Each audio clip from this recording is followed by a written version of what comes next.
Hello everyone, welcome to my YouTube channel. तो आज का हमारा टॉपिक है एनर्जी ऑफ ऑर्बिटल्स, यानी कि हम देखेंगे कि सबसे पहले हम एनर्जी कौन से ऑर्बिटल में फिल करते हैं। ठीक है, लेकिन उससे पहले हमें पता होना चाहिए कि हम ये रूल्स अबव रूल है जैसे कि वो हम किसके लिए अप्लाई करते हैं। ठीक है, हमारे पास दो तरह के सिस्टम है, यानी कि सिंगल इलेक्ट्रॉन स्पीसीज है, एक तरफ है मल्टी इलेक्ट्रॉन स्पीसीज। अगर हम सिंगल इलेक्ट्रॉन स्पीसीज की बात करें, यानी कि हाइड्रोजन या फिर हाइड्रोजन लाइक एटम्स की बात करें हम, तो उसके अंदर क्या होता है, हमारे पास जो एनर्जी है ऑर्बिटल्स की वो सिर्फ और सिर्फ प्रिंसिपल क्वांटम नंबर के ऊपर डिपेंड करती है। यानी कि जो एनर्जी है वो डिपेंड करेगी सिर्फ एन के ऊपर। ठीक है, यानी कि जिसकी भी एन की वैल्यू सेम होगी उनका एनर्जी भी सेम होगी। ठीक है, यानी कि अगर हम इसका देखें तो 1s 2s और 2p की बराबर होगी। ये सबसे लोवेस्ट है। ये हम इंक्रीजिंग ऑर्डर में बात कर रहे हैं, इंक्रीजिंग ऑर्डर में, यानी कि 2s 2p, 2 n की वैल्यू सेम है तो इन दोनों की एनर्जी भी सेम होगी।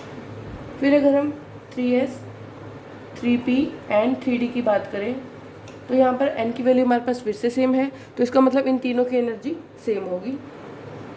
4s 4p 4d और 4f की बात करें तो इनकी n की वैल्यू सेम है तो इनकी भी एनर्जी सेम होगी। तो ये तो हम बात करें सिर्फ सिंगल इलेक्ट्रॉन स्पीसीज की, यानी कि हाइड्रोजन और हाइड्रोजन लाइक एटम्स की। ठीक है, लेकिन अगर हम मल्टी इलेक्ट्रॉन की बात करें, यानी कि एक से ज़्यादा एटम हो जिनके पास, उनके लिए क्या रूल है। देखिए, तो उस केस में क्या होता है कि जो एनर्जी है मल्टी इलेक्ट्रॉन की वो डिपेंड करती है प्रिंसिपल क्वांटम नंबर के ऊपर, जो हमें शेल के बारे में बताता है, एंड एजीमुथल क्वांटम नंबर के बारे में, जो हमें सब शेल के बारे में बताता है। ठीक है, यानी कि जो एनर्जी है हमारे पास वो डिपेंड करेगी n+l पर।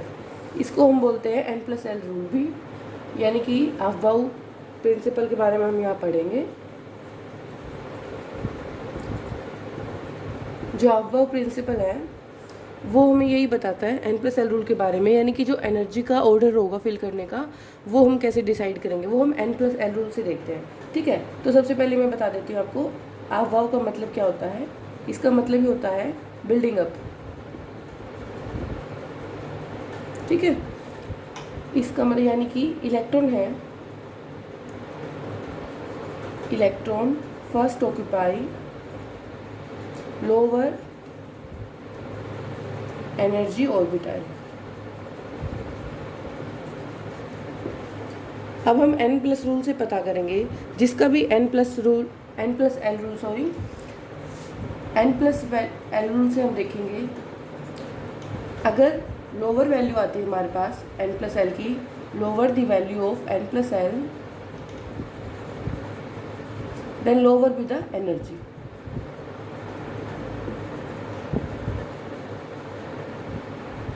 फर्स्ट पॉइंट, अगर किसी के अंदर n+l रूल सेम आ जाए तब हम क्या देखेंगे, देन हम प्रिंसिपल क्वांटम नंबर की तरफ जाएंगे, then check the value of n। यानी कि n की वैल्यू अगर कम है, lower the value of n,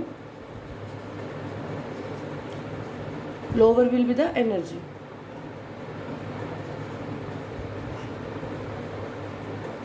ठीक है, इस रूल के अकॉर्डिंग चलेंगे अब हम, और हम चेक करते हैं एनर्जीज को। तो देखिए, अब हम इसके अंदर अब हम n+l रूल चेक करते हैं 1s 2s 2p 3s 3d इन सब के अंदर। तब हम डिसाइड करेंगे कि कौन सा एनर्जी में कम होगा और कौन सा ज़्यादा, किसको हम पहले फिल करेंगे किसको हम लास्ट में फिल करेंगे। ठीक है, तो n+l रूल, तो पहले आपको l की वैल्यू पता होना चाहिए। देखिए, l की वैल्यू होती है, मैं नीचे लिख देती हूँ, s के लिए p t f, s के लिए 0, p के लिए 1 एंड d के लिए 2, f के लिए 3। ठीक है, तो 1s है, यानी कि n की वैल्यू तो हमारे पास होगी 1, 1+0, s की वैल्यू 0 थी तो कितना है हमारे पास 1। अगेन 2s की बात करें तो 2+0 2, देन 2p 2+1 3, 3s में कितना होगा 3+0 3, 3p 3+1 4, 3d में कितना होगा 3+2 5, 4s कितना होगा 4+0 that is 4 and 4p 4+1 5, D में 4 + 2 6। अब हम इनको अरेंज करेंगे इंक्रीजिंग ऑर्डर में। तो पहले n + l की वैल्यू देखिए आप, सबसे कम इसकी है, यानी कि सबसे पहले यही फिल होगा। अब हम ये इंक्रीजिंग ऑर्डर में भरेंगे, ठीक है। ये इंक्रीजिंग ऑर्डर है एनर्जी का, ये सबसे लोवेस्ट है increasing order of energy. 1s में सबसे पहले फिल होगी। अब उसके बाद 2 है, तो यानी 2s, 2p और 3s में देखिए यहाँ पर हमारे पास दोनों में 3 वैल्यू आ रही है। तो जब मैंने आपको बताया था अगर n + l की वैल्यू सेम आ जाए तो हम सेकंड फैक्टर देते n की वैल्यू क्या होगी, जिसकी n की वैल्यू कम होगी वो लोअर एनर्जी में आएगा, यानी कि 2p, यहाँ पर आएगा 2p। फिर 3s हो गया। अब हमारे पास यहाँ पर देखिए इसमें भी 4 है एंड 4s में भी 4 है, ठीक है। तो हमारे पास n की वैल्यू यहाँ पर 3 है, कम है तो इसकी वैल्यू कम होगी, तो यहाँ पर कितना आएगा 3p, देन 4s। फिर से हम 3d और 4p में बात करें तो सेम वैल्यू आ गई हमारे पास n + l की। उसके बाद हम वापस जाएंगे n की तरफ, n की वैल्यू यहाँ पर कम है तो ये पहले फिल होगा, 3d पहले आएगा एंड 4p बाद में, ठीक है, एंड सो ऑन। इस तरह हम भरते रहेंगे इसको, ओके। अब ये तो हमने देख लिया भरने का तरीका कैसे है। अब इसको हम एक बार देखते हैं कि याद करने का इसका तरीका क्या है। तो देखिए अब हमने क्या बताया था कि सबसे पहले हमारे पास ये 1s से लेकर 7s तक लिख दिए। तो p में 2 से स्टार्ट करेंगे, 2 से 7 तक, d में 3 से 6 तक, 4f 5f, ठीक है। उसके बाद बताया था पहले 1s भरा जाएगा, देन 2s जो एरो दिखा रहे ना, फिर p 2p 3s, then 3p 4s, 3d 4p 5s, 4d 5p 6s, 4f में 5d में 6p में 7s में, इस तरह एंड सो ऑन, ठीक है। तो ये मैं आपको बता देती हूँ कि s सब शेल के अंदर होता है हमारे पास मैक्सिमम 2 इलेक्ट्रॉन फिल होते हैं। p में कितने होते हैं 6 इलेक्ट्रॉन, एंड d में कितने भरे जा सकते हैं मैक्सिमम 10 इलेक्ट्रॉन, एंड f में 14 इलेक्ट्रॉन, ओके। उसके बाद मैं आपको कंप्लीट बता देती हूँ। देखो 1s2 मैक्सिमम 2 भर सकते हैं, 2s में 2, 2p6, 3s2, 3p6, 4s2, 3d10, 4p6, 5s2, फिर 4d10, 5p6, 6s2, 4f14, 5d10, 6p6, 7s2, 5f14, 6d10 and 7p6। ये आपका कंप्लीट है, 118 एलिमेंट्स का ये कंप्लीट लिखवा दिया मैंने आपको। अब आप कोई भी कर सकते हैं, मैं आपको एग्जांपल देके बताती हूँ एक बार।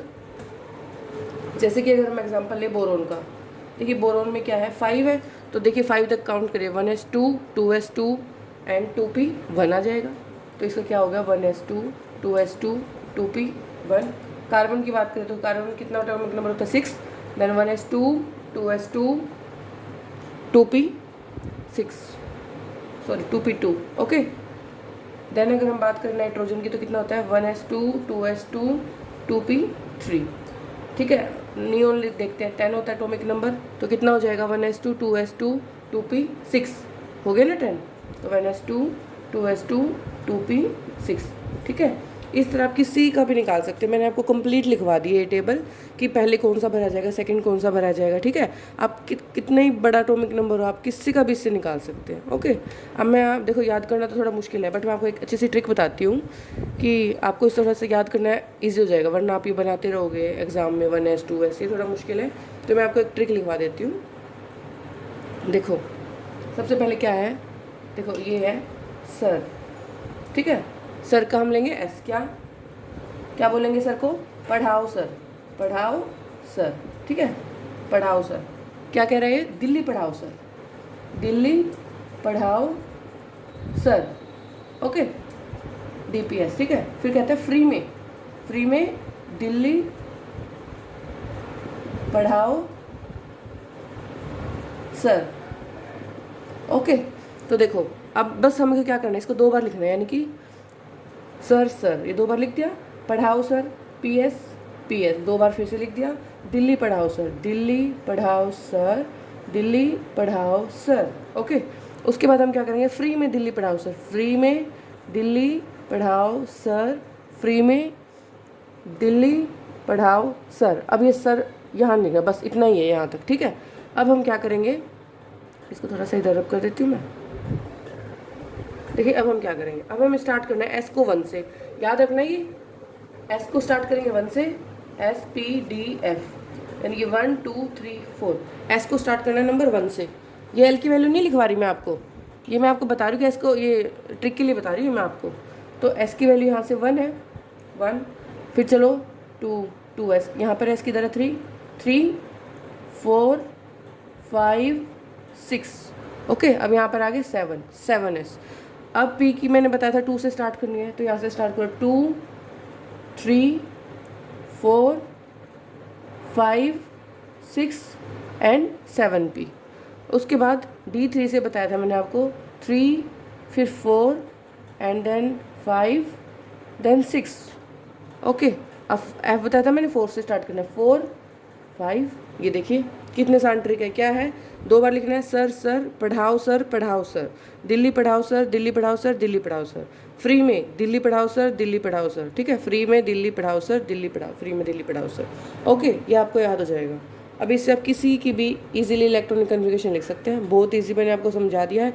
आई होप आपको मेरा लेक्चर पसंद आ गया। Thank you so much, thanks for watching.